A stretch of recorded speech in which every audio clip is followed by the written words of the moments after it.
Hello and नमस्कार हमारे प्यारे बिहार के शिक्षक साथियों, आपका हमारे चैनल स्टडी तंत्र में बहुत बहुत स्वागत है। आशा करते हैं आप सभी स्वस्थ और मस्त होंगे। साथियों, आज की डेट में आप सभी के लिए बहुत ही महत्वपूर्ण खबर जारी हो चुकी है।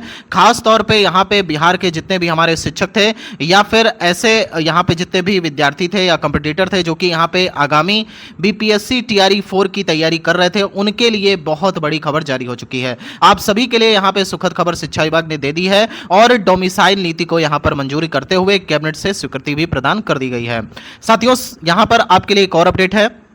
आप सभी लगातार यहां पर कमेंट करते हैं कि सर यहां पे एस्टेट को लेकर के क्या सूचना है, क्योंकि माननीय मुख्यमंत्री जी के द्वारा एक्स के माध्यम से जो ट्वीट किया गया था उसमें स्पष्ट तौर पर यह बताया गया कि 2025 का जो यहां पे आपका टीआरई 5 होगा उससे पहले आपका यहां पे एस्टेट का आयोजन किया जाएगा, लेकिन टीआरई 4 में आपका एस्टेट का आयोजन नहीं किया जाएगा। तो खास तौर पे आपको बता देते हैं इसके लिए भी रणनीति बनाई जा रही है और इसके लिए हमारे पास जो पक्की जानकारी है उसे हम आपको यहां पर बताएंगे। साथियों, इसी के साथ साथ आप सभी की जो बहुप्रतीक्षित मांग है, लगातार लंबे समय से बिहार के शिक्षक मांग कर रहे हैं कि इनको 7th पे का लाभ दिया जाए, क्योंकि कहीं ना कहीं ये जो एक तरीके का चाइनीज वेतन है जो आप सभी शिक्षकों को मिल रहा है वो कहीं से भी न्याय संगत नहीं है। अगर चुनाव कराना हो तो उसके लिए शिक्षक तैयार है, अगर आपको बीएलओ का कार्य कराना है तो उसके लिए शिक्षक तैयार है, बीएलओ सहायक का कार्य तैयार है, पर्यवेक्षक के लिए तैयार है, जनगणना करानी है उसके लिए शिक्षक तैयार है। तो जब सारे चीजों में आपको शिक्षक की सहायता पड़ती है तो फिर क्यों आप यहां पे शिक्षकों का जो मूल अधिकार है वो उन्हें नहीं दे रहे हैं। तो 7th पे के रिगार्डिंग भी आपको यहां पे बड़ी अपडेट मिलने वाली है, उसके लिए आप यहां पे बिल्कुल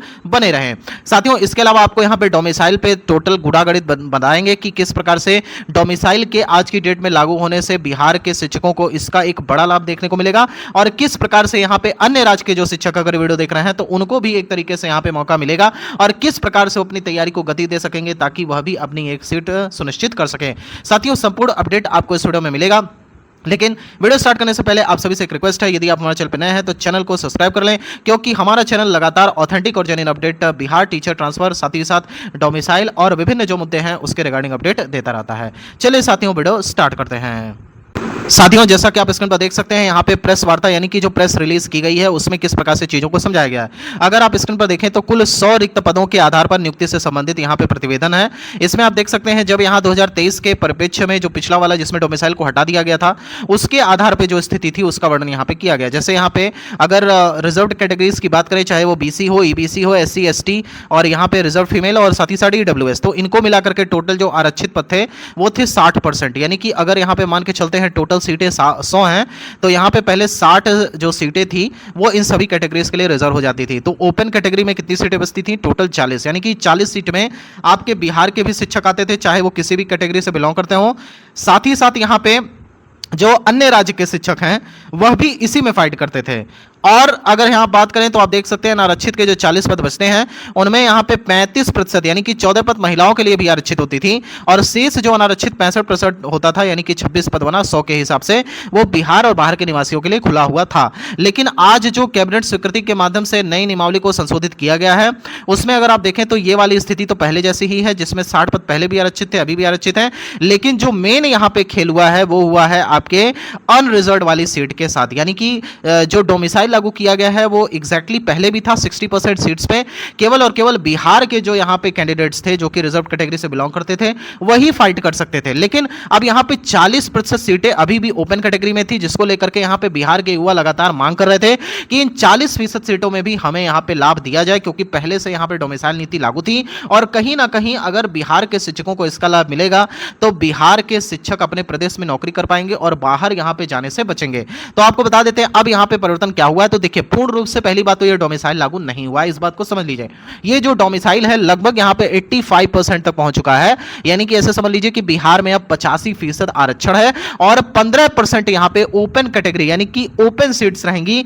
अगर इसमें जो यहां पे अदर स्टेट वाले हैं अगर वो अच्छे नंबर ले आते हैं तो 15% में वो आ जाएंगे और अगर बिहार के लोग उस रेंज में जाते हैं तो वो 50% सीट्स में अपना कब्जा जमा सकते हैं। फिलहाल आपको बता देते हैं कि यहाँ पे जो 40 पद हैं इन 40 पदों में भी आपका लगभग 35%, 40 पद को आप 60% मान लीजिए तो यहाँ पे अगर मान करके चलते हैं कि जो 40 पद है उसमें 35% जो है, ये 40 पद की बात हो रही है, सॉरी, तो 35% महिलाओं के लिए है ही। तो 100 में से अगर 35 आप माइनस कर देते हैं तो ये बचता है आपका 65। तो बचा अब 40 का, यहाँ पे अगर 40 पद है तो 40 पद का बचा यहाँ पे 65%। इस 65% में भी आपका लगभग यहाँ पे 40% डोमिसाइल लगा दिया गया। ये असली खेल हुआ है, समझिए। 65% जो यहाँ पे सीटें बच रही हैं, 40 पद के हिसाब से बोला जा रहा है परसेंटेज वाइज, इसमें 40% सीटें आपके बिहार के जो युवा हैं उनके लिए डोमिसाइल के तहत आरक्षित कर दी गई हैं। इन 40% सीटों में केवल वही भर पाएंगे जो कि इसी राज्य से आपका मैट्रिक और उसके समकक्ष कोई जो परीक्षा है वो पास किए हों। अब 65 में अगर हम लोग यहाँ पे 40 माइनस कर देते हैं तो बचता है आपका 25%। तो यही जो 25% है जो कि आपका हुआ लगभग आपका 15.6 पद, यानी कि लगभग 16 पद मान करके चलिए। इसी में अब जो बाहर के निवासी होंगे वह या फिर बिहार के या बिहार के अदर स्टेट वाले, वो इसी में अपना यहाँ पे कंट्रीब्यूशन कर सकते हैं, इस सीट्स के लिए फाइट कर सकते हैं। यानी कि अगर टोटल 100 वैकेंसीज यहाँ पर रिलीज होती हैं तो 100 में से जो ओपन सीट्स रह गई वो हो गई 16, यानी कि 16 सीट के लगभग यहाँ पे जो अदर स्टेट वाले हैं या फिर बिहार के भी ऐसे कैंडिडेट्स जो कि अपनी कैटेगरीज को पार कर जाएंगे, और अगर वो ये रेंज को पार करते हैं तो वो ये सीट ले सकते हैं। तो इस हिसाब से आपका यहाँ पे टोटल खेल चला है। साथियों, एक बार यहाँ पे आप कैलकुलेशन भी देख लीजिए, हमने कैलकुलेशन के माध्यम से भी आपको समझाने का प्रयास किया है। मान लेते हैं कि टोटल सीट यहाँ पे 1000 है, 1000 सीट का मतलब हो गया 100%। अब आते हैं यहाँ पे रिजर्वेशन, तो आपको पता होगा 50% ऑलरेडी यहाँ पे रिजर्वेशन वर्टिकल मिलता है। इसमें अगर ईडब्ल्यूएस के 10% को ऐड कर लेते हैं तो ये टोटल हो जाता है आपका 60%, ठीक है। अब यहाँ पे अगर 1000 में से 60% सीटों को घटा दिया जाए तो बचती हैं केवल 400 सीटें। ये 400 सीटें पहले जनरल वर्ग में आती थी, यानी कि अनरिजर्व्ड होती थी। अब यहाँ पे क्या हुआ कि अभी कुछ दिनों पहले माननीय मुख्यमंत्री जी ने 35% आरक्षण महिलाओं के लिए लागू कर दिया। तो 400 में से अगर 35% निकालते हैं तो ये होता है 140 सीट। अब कितनी सीटें बचती हैं? अब 400 में से अगर 140 को माइनस कर दें तो बचती हैं 260 सीटें। इन 260 सीटों में ही आपके 40% जो पुरुष हैं उनके लिए सीट रिजर्व कर दी गई है, जो कि यहाँ पे मैट्रिक या उसके समकक्ष परीक्षा को पास करते हैं, और अगर वो शिक्षक बनना चाहता है तो यहाँ पे 40% सीटों को अगर हटा दिया जाए तो ये लगभग होती हैं 104 सीटें। अब बचती हैं अगर 260 में से माइनस कर देते हैं हम लोग 104 सीट्स को, तो ये टोटल बचती हैं 156। अब ये जो 156 सीट्स है यही आपकी ओपन हो गई। अब सोचिए 1000 सीट थी टोटल और इसमें से अब बची मात्र 156 सीटें। हालांकि 156 सीटें भी अच्छी खासी संख्या है। अब इन 156 सीटों में आपका यही ओपन कैटेगरी कहलाएगा, यानी कि जो 40% में 400 सीटें थी उसमें महिला के लिए 140 पद अलग से किया गया, 104 पुरुष के लिए अब रिजर्व कर दिया गया और 156 अब यहां पे ओपन कैटेगरी में रहा।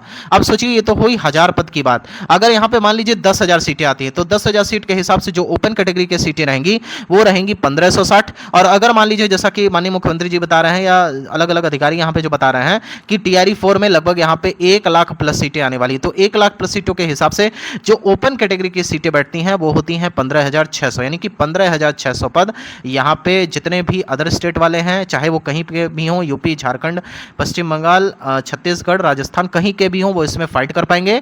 और साथ ही साथ यहाँ पे जो बिहार के शिक्षक हैं वो भी इसमें फाइट कर पाएंगे या बिहार के युवा भी फाइट कर पाएंगे। साथियों, आई होप आपको ये जो टोटल कैलकुलेशन है वो अच्छे से समझ में आ गया होगा। अगर आपको सारी वीडियो समझ में आई हो तो हमारे चैनल को आवश्यक रूप से सब्सक्राइब कर दीजिएगा, क्योंकि आने वाले समय में आपको ढेर सारी अपडेट इसी चैनल के माध्यम से मिलने वाली है।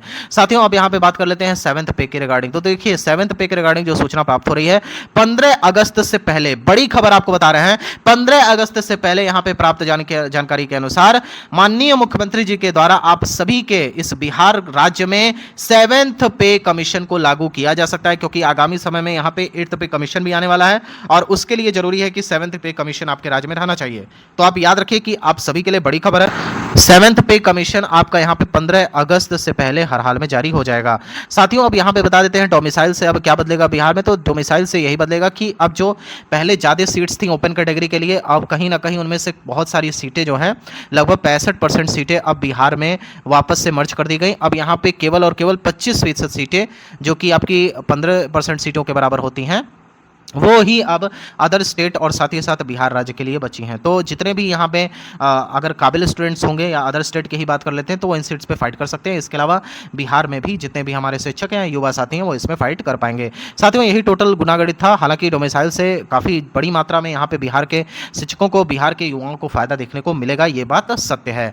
साथियों, 7th पे के रिगार्डिंग हमने आपको सूचना दे दी। ये 15 अगस्त से पहले आपको ये बड़ी खबर देखने को मिल जाएगी। साथ ही साथ टीआरई 4 से पहले क्या एस्टेट हो पाएगा, तो आपको बता देते हैं टीआरई 4 से पहले भी एस्टेट हो सकता है और इसके लेकर के प्रक्रिया चल रही है, बस इसे पब्लिक डोमेन में जारी नहीं किया गया है। चूंकि एक जटिल प्रक्रिया है, ये बात समझ लीजिए। अभी कुछ दिनों पहले एक लेटर आया था जिसमें कहा गया था कि टीआरई 4 से पहले एस्टेट जारी करने के संबंध में, तो एस्टेट की परीक्षा आज की डेट में आपसे फॉर्म भरवा लिया जाए, 10 दिन के अंदर आपको एडमिट कार्ड दे दिया जा सकता है कि आप जाइए परीक्षा दीजिए। तो ये कोई बड़ी बात नहीं होगी। अभी 15 सितंबर के पहले यहाँ पे किसी भी हाल में आचार संहिता नहीं लगने वाला है। अभी भी यहाँ पे शिक्षा विभाग के पास लगभग 1.5 माह का समय है। इन 1.5 माह में अगर शिक्षा विभाग चाहे तो आराम से एस्टेट करवा सकता है, उसका रिजल्ट दे सकता है, उसका एडमिट कार्ड दे करके आपकी अच्छे से परीक्षा संपन्न करवा करके टीआरई 4 आपका करवा सकता है। तो फिलहाल साथियों, ये वीडियो यहीं तक। अगर आपको ये वीडियो पसंद आई हो तो हमारे चैनल स्टडी तंत्र को जरूर सब्सक्राइब कर लें। आने वाले समय में जो भी लेटेस्ट जानकारी होगी इस चैनल के माध्यम से आपको मिल जाएगी। साथियों, यहाँ तक वीडियो देखने के लिए आप सभी का बहुत बहुत धन्यवाद। माता रानी करें आप सभी का दिन शुभ हो। Thank you so much.